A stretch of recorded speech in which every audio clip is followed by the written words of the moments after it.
በየዕለቱ ጆሮዎች ጦም የማያድሩበት ቤት ቢኖር ማንቸስተር ዩናይትድ ነው። በየዕለቱ መረጃዎች ይወጣሉ። ትናንትና አዲሱ የስቴዲየም ጉዳይ የወጣበት ቤት፣ ዛሬ ደግሞ እንግዲህ እኚህ የምታዩቸው ሰው ከማንቸስተር ዩናይትድ ጋር ሊለያዩ ነው የሚል መረጃ እንደነዛ አትሌቲክ እንደነዛ ቴሌግራፍ ባሉ ታማኝ የመረጃ ምንጮች ላይ እንዲሁ ሲዘዋወር ነበር። ጋሪ ኦድሪዮስኮል ታስታውሷቸዋላችሁ። ከአርሰናል ቤት ሲፈርሙ የቡድኑ የስፖርት ሕክምና ኃላፊ ናቸው። እንግዲህ እኚህ ሰው 54 ዓመታቸው ነው። ሲመጡ እንዴት አጀብ እንደተባለ ታስታውሷቸዋላችሁ አይደለ? እኚህ ሰው በተለይ ደግሞ ቤተሰባቸውን የበለጠ ቀረብ ለማለት ነው ወደ ማንቸስተር ከተማ ለመምጣት የተገደዱት ተብሎ ሲወራም ነበረ። ከዛ ባለፈ ደግሞ ከልጅነታቸውም ጨምሮ የማንቸስተር ዩናይትድ ደጋፊ ናቸውም ይባላል። ለማንኛውም ግን አሁን እኚህ ሰው ከማንቸስተር ዩናይትድ ጋር ሊለያዩ ነው። ግን የዩናይትድ ታማኝ የሚባሉ የመረጃ ምንጮች ደግሞ እያወጡት ባሉት መረጃ የእኚህ ሰውና ሌላ ደግሞ ጂም ሞክሰን የሚባሉ ሰውም አሉ። እሳቸውም እንዲሁ ከሕክምና ስታፍ አባላት መሃል አንደኛው ናቸው እና የእነዚህ ሁለት ሰዎች መሰናበት ምንም አይነት 200 ሰራተኛ ቅነሳ ጋር የሚያገናኘው ነገር የለም የሚሉ መረጃዎች ናቸው እየወጡ የሚገኙት። እስኪ ለማንኛውም በተወሰነ መልኩ እንመልከተው ይህንን ጉዳይ። እንግዲህ በጉዳት ቤቱ እየታመሰ ነው የሚገኘው የማንቸስተር ዩናይትድ ቤት። ታዲያ አሁን ላይ የስፖርት ሕክምና ኃላፊውን ለማጣት 18 ወራትን ብቻ ነው የፈጀበት። እኚህ ሰው ሴፕቴምበር 2023 ላይ ከአርሰናል ወደ ማንቸስተር ዩናይትድ ሲመጡ እንግዲህ በጣም ተወርቶላቸው ነበር። ግን 18 ወራትን ብቻ ነው መቆየት የቻሉት። ኤኒዌይስ ግን ጋሪ ኦድሪዮስኮል እና ደግሞ ሌላኛው የቡድን ሐኪም የሆኑት ሞክሰን ይባላሉ፣ ጂም ሞክሰን። እሳቸውን ተከትለው እንግዲህ አብረው ሊወጡ ነው የተሰናዱት። ከአርሰናል ነበር እንዳልኳቸው ወደ ማንቸስተር ዩናይትድ መምጣት የቻሉት። እንግዲህ አሁን ላይ ታማኝ የሚባሉ ምንጮች እያረጋገጡልን ያለው ነገር ምንድን ነው? የእኚህን ሰው መልቀቅ። ስለዚህ ጋሪ ኦድሪዮስኮል ሴፕቴምበር 2023 ላይ እንደመምጣታቸው አሁን ደግሞ በሌላ ሚና ወዴት እንደሚሄዱ ባይታወቅም ግን ደግሞ ተተኪ ቡድኑ እንዲያፈላልግ ወይም ተተኪ የሕክምና አባላት እንዲያፈላልግ እድል ሰጥተውታል ነው እየተባለ የሚገኘው።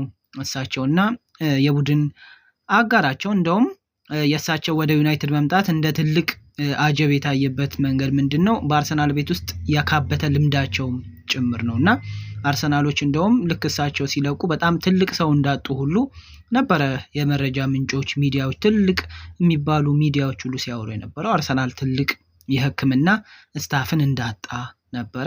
በእርግጥ የማንቸስተር ዩናይትድ ቤት ውስጥ አሁንም ቢሆን ጉዳቱ እየተንከባለለ ቢሆንም ግን ደግሞ በባለፈው የውድድር ዘመን ላይ የባሰ ነበረ። ያው ቢሆንም አሻሽለውት ነበረ። ግን ደግሞ የዘንድሮ የውድድር ዘመን ላይም እኮ ቁልፍ የሚባሉ ተጫዋቾች ተጎድተዋል አይደል? ያው በእርግጥ ተጫዋቾች ቶሎ እንዲድኑ መፍትሄ ሊሆኑ ይችላሉ እንጂ ያው ጉዳትን ማስቆም አይችሉም ሰው ስለሆኑ። ኤኒዌይስ ግን እኚህ ሰው በጣም ኤክስፒሪየንስድ እንደሆኑ ይወራላቸዋል ከዛም ባለፈ ማለት ነው። ነገር ግን ደግሞ በውሳኔያቸው መሰረት በሕክምና ውስጥ አስደናቂ የእድገት ለውጦችን ለማስቀጠል ነው እንግዲህ ከጂም ሞክሰን ጋር በቀጣዩ ሚናቸው አብረው ሊሰሩት ያሰቡት። እነኚህ ሁለት ሜዲካል ዶክተሮች እንግዲህ እስከ ውድድር ዘመኑ ማብቂያ ድረስ ነው ማለት ነው ማንቸስተር ዩናይትድ ቤት ውስጥ የሚቆዩት ቡድኑ ሌላ ተተኪ እስኪያፈላልግ ድረስ። ከዛ በኋላ ግን የሚለቁበት እድል ነው ያለው። ለማንኛውም ምንም አይነት መስተጓጎል እንዳይኖር እንግዲህ እድል ሰጥተውታል ለቡድኑ። ዩናይትድ ታዲያ እንግዲህ ሶሴዳድን በሚገጥምበት የከነገ ወዲያው የሐሙሱ ጨዋታ ላይ ሩበን አሞሪም 10 ተጫዋቾቻቸውን ቢያንስ በጉዳት አያገኙም እና እነዛ ተጫዋቾች ደግሞ ወሳኝ የሚባሉ ተጫዋቾች ናቸው። ፕሪሚየር ሊጉ ላይም ቢሆን አላገኘም ነበር። አርሰናል እንደዛ የፈተነው ማንቸስተር ዩናይትድ የእነዛን ተጫዋቾች ሳይዝም ጭምር ነው። እንግዲህ እንደ ሊሳንድሮ ማርቲኔዝ አይነት ተጫዋች ከውድድር ዘመኑ እንግዲህ እንደሚርቅ ይታወቃል። አማድ ዲያሎም እዚህ ውድድር ዘመኑ ላይ መሳተፉን እንጃ፣ አጠራጣሪ ነው ይባላል። ግን መሳተፉን እንጃ ሊያልቅ ስለሆነ ማለት ነው። ከዛ ባለፈ ሉክ ሾው እና ሜሰን ማውንትም እንዲሁ ካገለገሉበት ያላገለገሉበት ጊዜ በስቷል። እንግዲህ ሜሰን ማውንት ለሶሲዳዱ ጨዋታ ባይደርስም ግን ቢያንስ አሁን ላይ ልምምድ ጀምሯል የሚሉ መረጃዎች ደግሞ ወደ ከሰዓት አካባቢ ወጥተዋል። እንግዲህ ማጓየር፣ ማኑኤል ኡጋርቴ፣ ኮቢ ማይኖ፣ ጆኒ ኢቫንስ፣ አልታይ ባይንዲር፣ ቶም ሂተን እነዚህ ከጨዋታ ውጪ ሆነው ከጨዋታ ውጪ ከሆኑ ቆይተዋል። ለማንኛውም ግን ዛሬ እንግዲህ ጠዋት ላይ ሲወጡ የነበሩት መረጃዎች ደግሞ አሞሪም የበለጠ አሳውቀዋል። እንግዲህ ምናልባት ዛሬ ማኑኤል ኡጋርቴ ሊኖር እንደሚችል፣ ዛሬ ሳይሆን ሐሙስ በሚደረገው ጨዋታ ላይ ማኑኤል ኡጋርቴ ሊኖር እንደሚችል እንግዲህ ተናግረዋል ማለት ነው። አሰላለፍ ውስጥ ሊገባ ይችላል።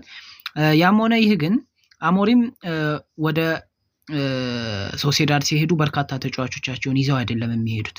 ለማንኛውም በጄደን ሳንቾ ጉዳይም ደግሞ እንዲሁ የተሰሙ መረጃዎች አሉ። ያ ምንድን ነው? ማንቸስተር ዩናይትድ እና ቼልሲ አንድ ውል ነበራቸው። ምንድን ነው? ጄደን ሳንቾ ከማንቸስተር ዩናይትድ ወደ ቼልሲ ሲሄድ በቋሚነት ቼልሲ ይሄንን ተጫዋች ካስፈረመው ከ20 እስከ 25 ሚሊዮን ፓውንድ ድረስ እንዲከፍል እና በቋሚነት እንዲያስፈርመው የሚያስገድድ ውል ነው። ግን ያ የሚሆነው ደግሞ ቼልሲ ከ14ተኛ በላይ ሆኖ ከጨረሰ ነው። ለማንኛውም አሁን ቼልሲ ከ14ተኛ ደረጃ በላይ ነው አይደለ? የበለጠ ወደ ቶፑ ተጠግቷል አይደለ? 4-5 እዛ አካባቢ ነው ያለው። ስለዚህ የግዴታ ይህንን ተጫዋች ማስፈረም ይጠበቅበታል ማለት ነው በውላቸው መሰረት። ነገር ግን ደግሞ ቼልሲ አማራጭ ሌላ ዊንገርን ነው እየፈለገ ያለው። ጄደን ሳንቾ ላይ ፍላጎትን አላሳይም። ስለዚህ ያንን ውል መፈጸም አይፈልግም ማለት ነው። ውሉን ካፈረሰ ደግሞ ተጨማሪ ሌላ ቅጣት ይጠብቀዋል ማለት ነው። ተጨማሪ ማለት ባይገዛውም ግን ደግሞ ቅጣቱን ይከናነባል ማለት ነው። ስለዚህ ቅጣት ለማንቸስተር ዩናይትድ መክፈሉ ግድ ነው ማለት ነው እና ማንቸስተር ዩናይትድ እንግዲህ ጄደን ሳንቾ ወደ ቼልሲ የማይሄድ ከሆነ ከቼልሲ የቅጣት ገንዘብ ያገኛል ማለት ነው እና ቡድኑ ለማንኛውም እንግዲህ አሁን ላይ የፊት መስመር አማራጮቹ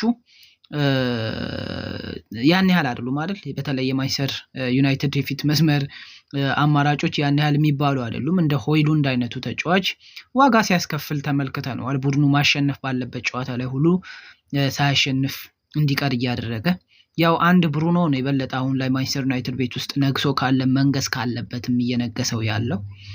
እንግዲህ ጄደን ሳንቾ ሲመጣ ምናልባት ተሻሽሎ መጥቶ ወይም በሩበን አሞሪም ስር ሌላ ተጫዋች ይሆን ወይ እንግዲህ የምንጠብቀው ነገር ነው። ለማንኛውም ግን ጄደን ሳንቾ ወደ ማንቸስተር ዩናይትድ የሚመለስ ከሆነ እና አሞሪም ደግሞ በማንቸስተር ዩናይትድ ቤት ውስጥ ረዘም ላለ ጊዜ እድል የሚሰጣቸው ከሆነ የበለጠ እንግዲህ አብረው ሊሰሩ የሚችሉበት እድል ከፍተኛ ነው ማለት ነው እና በማንቸስተር ዩናይትድ ቤት ውስጥ እነዚህ መረጃዎች ደግሞ ዛሬ የበለጠ ሲሰሙ ነበር። ፎሎ በማድረግ ቤተሰብ መሆን እንችላለን። መልካም ጊዜ፣ ይመቻችሁ።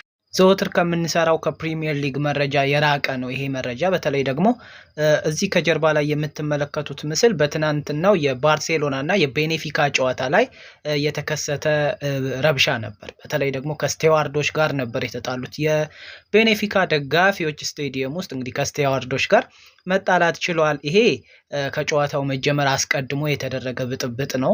እንግዲህ ቪዲዮን ዘሰን ነው ያጋራው። ዘሰን ላይ እንዳገኘሁት መረጃ እንግዲህ ትናንትና ብጥብጥ ነበር። ከዛ ባለፈ ግን ጨዋታው የተጠናቀቀው 3-1 ነበረ። በእርግጥ ብዙ ጊዜ እኛ እንግሊዝ ፕሪሚየር ሊግ ክለቦች ላይ ስለምናተኩር ነው እንጂ ይሄ ጨዋታ እጅግ በጣም ገራሚ ጨዋታ ነበረ።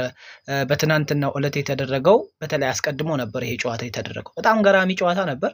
ላሚን ያማል የሚለይበትን ሞመንት ትናንትናም በደንብ በተለይ ላሚን ያማልን ሲጫወት ያላየ ሰው ትናንትና ብቻ ካየው ምን አይነት ተጫዋች እንደሆነ ይረዳል። ጨዋታ ላይ እንዴት ልዩነት መፍጠር እንደሚችል በጣም አስገራሚ ልጅ ነው እና የትናንትና የቤኔፊካ እና የባርሴሎና ጨዋታ ያመለጠው ሰው ምርጥ ጨዋታ እንዳመለጠው መቁጠር አለበት። 3-1 ነበር የተጠናቀቀው። በድምር ውጤት 4-1 በሆነ ውጤት ነው ያው ባርሳ ማለፍ የቻለው። በተለይ ደግሞ ራፊንሃ አሁንም ቢሆን ለባሎን ዶር እየታገለ ነው የሚገኘው። ትናንትናም ቢሆን ግብ አስቆጥሯል፣ አሲስት አድርጓል ከላሚን ያማል ጋር። ላሚን ያማልም እንዲሁ አስገራሚ አሲስት ነበረ ለራፊንሃ ማስቆጠር መስጠት የቻለው። በእርግጥ ብዙ ጊዜ አሲስት የብቃት መለኪያ አይደለም ይባላል፣ ግን ደግሞ አሲስት ብቻ አይደለም፣ በጣም ትልልቅ እድሎችን ሁሉ ሲፈጥር ነበር። ምናልባት ጎል ላይ የመጨረስ ችግር፣ የሌሎቹ አጥቂዎች ጎል ላይ የመጨረስ ችግር፣ ኢንሲደንቶቹን አለመጠቀም ይሆናል እንጂ በጣም ብዙ ግቦችን ነበረ ሲያቀብል የነበረው። በእውነቱ ለቤኔፊካ ተጫዋቾች ኢቭን 3-4 ሆነው ይዘውት ሁላ እንዴት እንደሚያመልጣቸው ይገርሟቸዋል እና ያለው ታለንት እጅግ በጣም አስገራሚ ነው። ምናልባት ለወደፊቱ ምንም አይነት እክል ካልገጠመው ይሄን ልጅ ለረጅም ጊዜ በዚህ ድንቅ ፐርፎርማንሱ እንድናይ ያደርገናል እና እኛንም እድለኞች ያደርገናል። እንደዚህ አይነት ተጫዋች በሜሲና በሮናልዶ ዘመን ማብቂያ ላይ እንደዚህ አይነት ፍሬ መገኘቱ በራሱ አስደናቂ ነው። ትናንትና ጨዋታ ላይ እኔ እንደተመለከትኩት ከሆነ ላሚን ያማል አስገርሞኛል። ኤኒዌይስ ግን በተለይ አሲስቷን የሰጠበት መንገድ እንደዚህም ይቻላል እንዲህ እስኪባል ድረስ በግራ እግሩ ያቀበለበት መንገድ ገብታችሁ ቪዲዮን አይታችሁታል ብዬ አስባለሁ፣ ወይም ገብታችሁ እዩት። እጅግ በጣም ያስገርማል። ከዛ ባለፈ እንግዲህ ሃንሲ ፍሊክም ከጨዋታው በኋላ እንግዲህ እንደተናገሩት ከሆነ ስለ ላሚን ያማል እጅግ በጣም ደስተኛ እንደሆኑ ስለሱ ትናንትና ፐርፌክት በሆነ ታይም ግብ እንዳስቆጠረና ግቧም ደግሞ ጠቃሚ ግብ እንደሆነች የሱን ሌቭል ኦፍ ኮንፊደንስ ያዩበትም እንደሆነ ጭምር ነው ሃንሲ ፍሊክ የተናገሩት ስለ ላሚን ያማል። ከዛ ባለፈ ግን የቤኔፊካ ደጋፊዎችን እናከብራቸዋለን፣ ለአሰልጣኙ ለብሩኖ ሌዥም ቢሆን ትልቅ ክብር አለን። ጨዋታውን በጣም ከባድ ጨዋታ ነበር፣ ግን ደግሞ ተወጥተነዋል ሲሉ ነው ሃንሲ ፍሊክም እንግዲህ በጨዋታው በኋላ ላይ በሰጡት አስተያየት የተናገሩት ማለት ነው። ለማንኛውም ግን ባርሴሎና እንግዲህ ትናንትና ከቤኔፊካ ጋር ተጫውቶ 4-1 በሆነ ድምራዊ ውጤት ማለፍ ችሏል። ደጋፊዎቹ ግን እንግዲህ እንዲህ እንደምትመለከቱት ከጀርባው ምስሉ ላይ ቪዲዮን ዘሰን ላይ ታገኛላችሁ እንዳልኳችሁ ተቧቅሰዋል ከስቴዋርዶች ጋር ማለት ነው። አሁን ባለው ሁኔታ እንግዲህ ሊቨርፑል ዋንጫውን ማንሳቱ የማይቀር ይመስላል የፕሪሚየር ሊጉን እያልኩኝ ነው። እንግዲህ ነገሮች ባሉበት ከቀጠሉ ፌዴሪኮ ኬዛ የፕሪሚየር ሊጉን የሜዳሊያ ሽልማት የማያገኝ ነው የሚሆነው ከዚህ በኋላ ባሉት ጨዋታዎች ላይ የማይሰለፍ ከሆነ ማለት ነው። ይሄም ምክንያቱ ምንድን ነው? አንድ ተጫዋች በተለይ ሻምፒዮን በሆነ ቡድን ውስጥ በሚኖርበት ጊዜ 5 እና ከዛ በላይ ጨዋታዎች ላይ ተሰልፎ ወይም ተቀይሮ ገብቶ መጫወት ይኖርበታል ማለት ነው። ፌዴሪኮ ኬዛ እስካሁን በፕሪሚየር ሊጉ ወደ 3 ያህል ጨዋታዎችን ነው ከሊቨርፑል ጋር ማሳለፍ የቻለው። ይሄም ማለት 25 ደቂቃዎች ብቻ በፕሪሚየር ሊጉ ላይ ለሊቨርፑል ተጫውቷል ወይም ሜዳ ላይ ቆይቷል ማለት ነው። ነገር ግን ፌዴሪኮ ኬዛ ከዚህ በኋላ እንግዲህ ወደ 2 ጨዋታዎች ይቀሩታል። በእርግጥ አርነ ስሎት ይሄንን ይነሱታል ብዬ አልጠብቅም። በተወሰኑ ጨዋታዎች ላይ የማስገባት እድል ይሰጡታል ብዬ አስባለሁ፣ ያስገቡታል ብዬ አስባለሁ። ግን ያም ደግሞ የሆነው ያለ ምክንያት አይደለም። ሞሳላ እንዴት አድርጎ ያስቀምጠዋል። የዘንድሮ ሞሳላ እጅግ በጣም አስገራሚ ስለሆነም ጭምር ነው። ስለዚህ መፎካከርም ከባድ ሆኖበታል። ከዛ ባለፈ እንግዲህ ያው ይዞት የመጣውም ጉዳት እንዳለ ሆኖ ማለት ነው። ግን በአሰልጣኝ አርነ ስሎት ስር ግን እድል ከተነፈጋቸው ተጫዋቾች መሀል አንዱ ፌዴሪኮ ኬዛ ነው ማለት ነው። እና ይሄ ተጫዋች እንግዲህ ቢያንስ ወደ 2 ጨዋታዎች ያስፈልጉታል 3 ጨዋታዎችን ማድረጉን ተከትሎ። ለማንኛውም ግን 5 ጨዋታዎች ሲሆነው ብቻ ነው ማለት ነው በፕሪሚየር ሊጉ ላይ ይሄንን ሜዳሊያ ወይም ከጀርባ የምትመለከቱትን ሜዳሊያ ሊያጠልቅ የሚችለው እና ይሄ የ27 ዓመት ተጫዋች እንግዲህ ምን ትላላችሁ ስለዚህ ተጫዋች? በቀጣይ ሞሳላ ከሊቨርፑል ጋር የማይቆይ ከሆነ የሱን ቦታ በደንብ ሸፍኖ መጫወት ይችላል? ፕሪሚየር ሊጉ እስኪጠናቀቅ ድረስስ እድሎችን ያገኛል ብላችሁ ታስባላችሁ? እኔ ያገኛል ብዬ አስባለሁ። በተለይ ሞሳላ ማሳረፍ ከፈለጉ ወይም ደግሞ ኦሬዲ በቃ እንደተጠናቀቀ ካወቁ ያን ያህል ትልቅ የሚባል ጨዋታ ከዛ በኋላ ስለማይጠብቃቸው ኦሬዲ ከሻምፒዮንስ ሊጉም ስለወጡ ያን ያህል አስፈላጊ ላይሆን ይችላል። ግን ቀይረውም ቢሆን ያስገቡታል ብዬ አስባለሁ። የእናንተ ሀሳብ ምንድን ነው? ኮሜንት ሴክሽን ላይ ማስቀመጥ ትችላላችሁ።